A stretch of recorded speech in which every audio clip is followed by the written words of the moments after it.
আমরা টাস্ক 1 এর ইন্ট্রোডাকশন কিভাবে লিখতে হয় এটা নিয়ে আলোচনা শুরু করতে পারি ইনশাআল্লাহ। প্রথমত আমরা আগে থেকেই ফিক্স করে রাখছি যে আমরা ইন্ট্রোডাকশনটা এক সেন্টেন্সের মধ্যেই সীমাবদ্ধ রাখবো, এক সেন্টেন্সের চাইতে বেশি লম্বা করব না। কোনো কারণে লম্বা হলে কোনো সমস্যা নাই, তবে আমাদের চেষ্টা থাকবে এক বাক্যের মধ্যেই এটাকে সীমিত রাখা। এরপরে আমরা যে জিনিসটা করব, আমরা একটা ছোট্ট ফর্মুলা শিখে ফেলতে পারি। এই ফর্মুলাটা হচ্ছে subject plus verb plus object. অবজেক্টের মধ্যে আছে হোয়াট, ওয়্যার এবং ওয়েন। সাবজেক্ট বলতে কি বোঝায় এটা আমরা একটা এক্সাম্পল দেখে নিই। সাবজেক্ট মানে হচ্ছে চার্ট নেম। যেমন চার্টটা যদি হয় বার চার্ট, তাহলে আপনি এইভাবে শুরু করবেন, দ্য বার চার্ট। এরপরে ভার্ব আসবে। ভার্বের মধ্যে কি কি আসতে পারে? Shows, illustrates, compares. আরো অনেক কিছু দেওয়া যাবে, বাট এই তিনটা শিখাই এনাফ। এই তিনটা শিখাই এনাফ।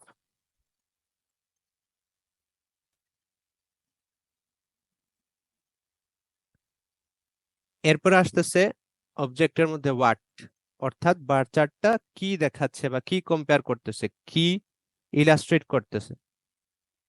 এখানের মধ্যে কি কি থাকতে পারে? পার্সেন্টেজ থাকতে পারে, হয়তো কোনো একটা হিসাবের পার্সেন্টেজ দেখাচ্ছে, অথবা কোনো একটা কিছুর অ্যামাউন্ট, সংখ্যা দেখাচ্ছে, নাম্বার দেখাচ্ছে, কোয়ান্টিটি দেখাচ্ছে।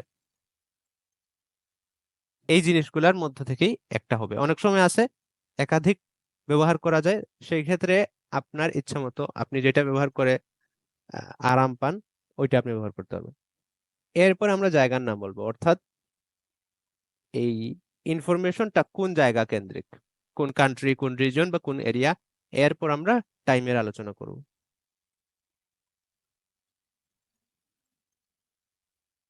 চটজলদি এই ফর্মুলাটা আপনি খাতায় লিখে ফেলুন, তাহলে আমরা যখন একটা এক্সাম্পল নিয়ে আলোচনা করব আপনি মিলিয়ে মিলিয়ে দেখতে পারবেন ইনশাল্লাহ।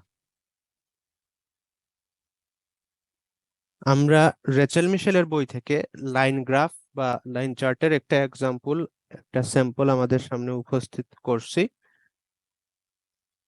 আমরা ইনশাল্লাহ আমাদের ইন্ট্রোডাকশন লেখার ফর্মুলাটা এটার ক্ষেত্রে অ্যাপ্লাই করে দেখব, যে কিভাবে আমরা এই ফর্মুলাটা ইউজ করে একটা সুন্দর ইন্ট্রোডাকশন লিখতে পারি টাস্ক 1 এর ক্ষেত্রে।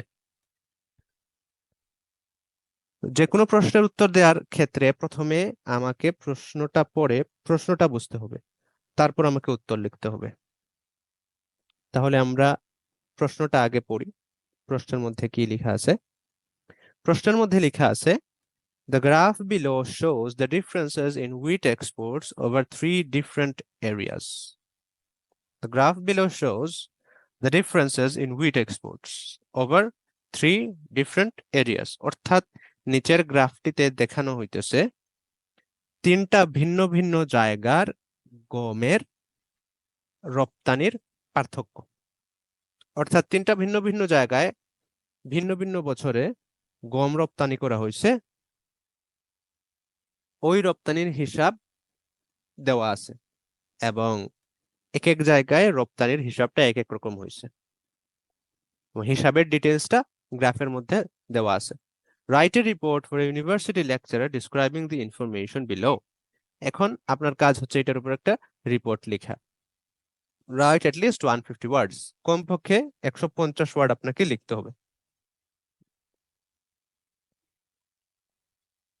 এখানে আমাদের প্রথম কাজ হচ্ছে কোয়েশ্চেন পড়া, এবং আমরা কোয়েশ্চেন পড়ছি, বাট কোয়েশ্চেন দেখা শেষ হয় নাই এখনো, কারণ কোয়েশ্চেনের মূল ইনফরমেশন বা বেশিরভাগ ইনফরমেশন গুলো গ্রাফের মধ্যে দেওয়া আছে। তাহলে আমরা দেখি গ্রাফের মধ্যে কি কি আছে।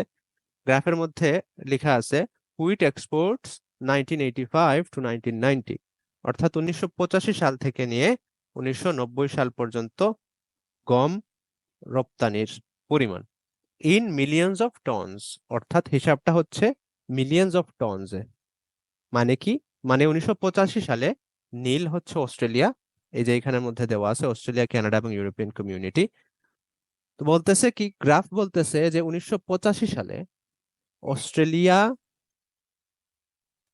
15 মিলিয়ন টন হুইট এক্সপোর্ট করছে। 1985 সালে Australia 15 million tons of wheat export করছে, রপ্তানি করছে।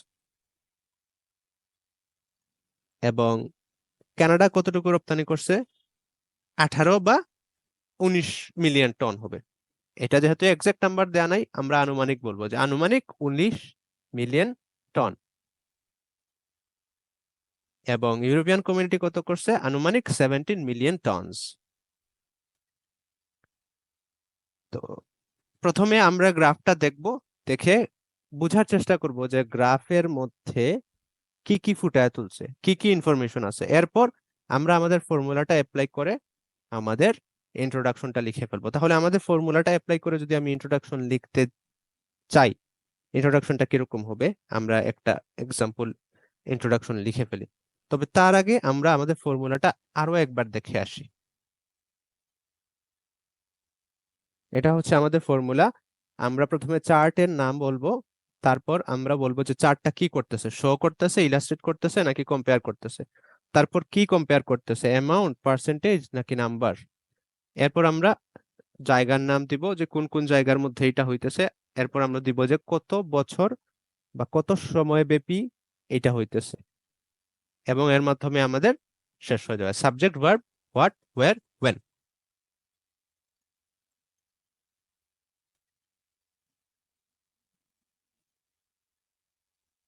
এখন আমরা আমাদের ইন্ট্রোডাকশনটা লিখে ফেলি। প্রথমে আমাকে লিখতে হবে যে এটা কোন চার্ট। উপরে লিখাই আছে line chart, the line chart.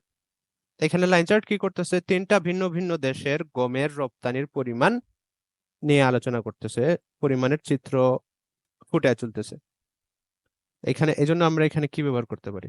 Shows ব্যবহার করতে পারি, ইলাস্ট্রেটস ব্যবহার করতে পারি, আবার কম্পেয়ারসও ব্যবহার করতে পারি। আমরা সবগুলোই চাইলে ব্যবহার করতে পারবো। তাহলে আমরা কি বলতে পারবো? দ্য লাইন চার্ট শোজ অথবা ইলাস্ট্রেটস অথবা কম্পেয়ারস।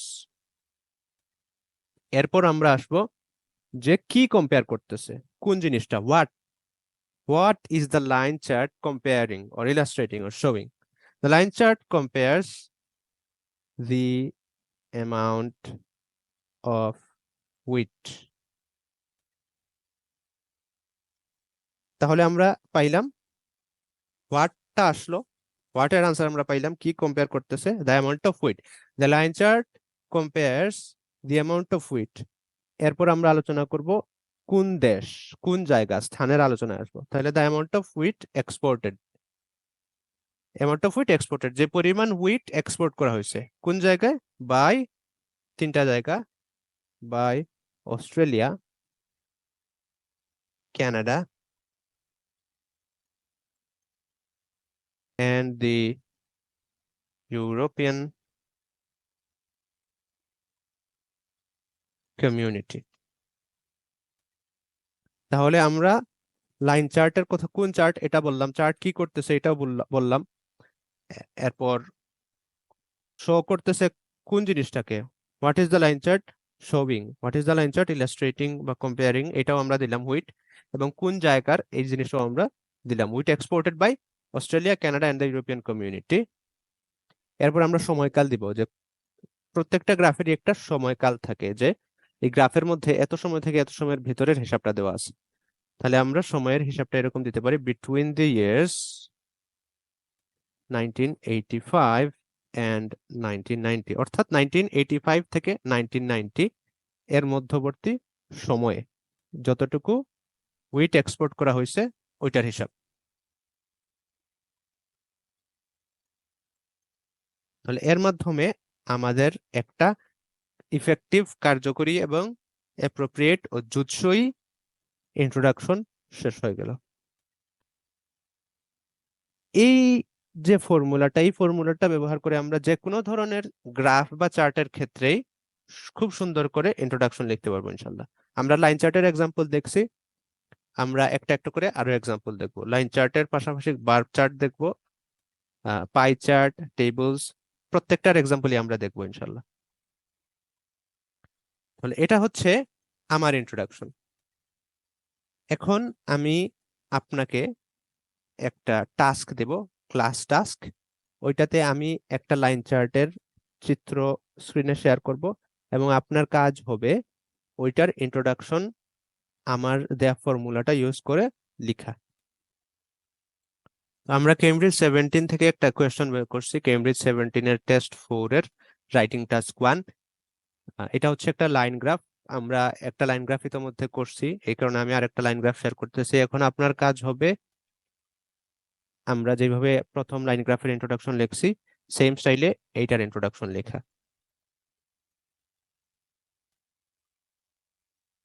তাহলে এইটার আনসার যদি আমরা লিখি এইভাবে লিখতে পারি, দা লাইন গ্রাফ, যেহেতু এখানে গ্রাফের নাম বলে নাই, শুধু গ্রাফ বলছে, আমরা নিজে থেকে লাইন গ্রাফ অ্যাড করার মাধ্যমে এক্সামিনারকে বুঝাতে পারবো যে এই গ্রাফের নাম আমাদের জানা আছে, অর্থাৎ আমাদের ইংলিশের ভোকাবুলারি মোটামুটি ভালো আছে। দ্য লাইন গ্রাফ ইলাস্ট্রেটস বা শোস, যেটা ইচ্ছা ওইটা দিতে পারবেন, সেম অর্থ। The line graph illustrates the number of, যেহেতু প্রশ্ন বলছে the number of shops that closed, আমরা একটু ডিফারেন্ট করে বলতে পারবো, the number of shop ক্লোজার্স and the number of shop openings। এরপরে আসতেছে কোন জায়গায়, জায়গার নাম উল্লেখ করলে ভালো। এখন তারা তো নিজে প্রশ্নের মধ্যে জায়গার নাম উল্লেখ করে নাই, শুধু বলছে একটা দেশে, তো আমরাও ওইটাই করব, আমরা একটা দেশ থেকে বলবো, ইন এ কান্ট্রি। এরপর আসবে সময়কাল। সময়কাল কি? সময়কাল দিতে পারবো আমরা এরকম, from 2011 to 2018। The line graph illustrates the number of shop closures and the number of shop openings in a country from 2011 to 2018.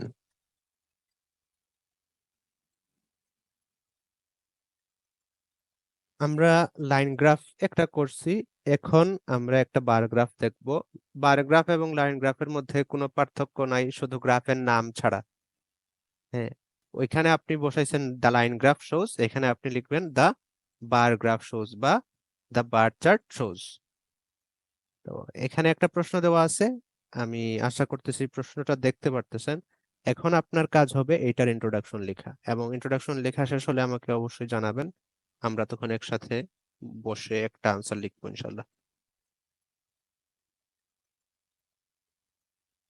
এই স্পেসিফিক কোয়েশ্চেনের আনসারটা আমরা চাইলে এইভাবে দিতে পারি, the bar chart compares the percentage of usage of different modes of transport by people to travel to and from work in a European city in 1960, 1980 and 2000।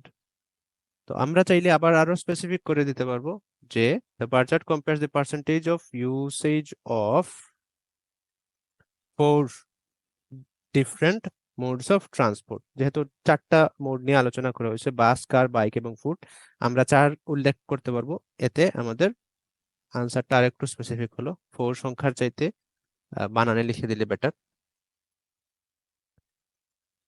এবং আমাদের প্রত্যেকটা বিষয় চলে আসলো, গ্রাফের নাম চলে আসলো, গ্রাফ কি করতেছে এটা চলে আসলো, এরপর চলে আসলো কি কি বিষয়, কোন জায়গা এবং সাল। তো এটা এভাবে আমরা আনসার করতে পারি, আবার আমরা চাইলে ভিন্নভাবে আনসার করতে পারি। আমরা এটা একটা আনসারের স্যাম্পল। আমরা আরেকটা অ্যান্সার দেখে নেই, যেটা রেচেল মিশেলের বই থেকে আমরা দেখতেছি। আমরা দেখি রেচেল মিশেল কিভাবে এটার আনসার করছেন। রেচেল মিশেল এইভাবে আনসার করছেন, দ্য বার চার্ট ইলাস্ট্রেটস, আমরা দেখতে পাচ্ছি এখানে আছে, the bar chart illustrates the information about the proportion of travelers who use the different types of vehicles to commute to work in a European city during a period from 1960 to 2000।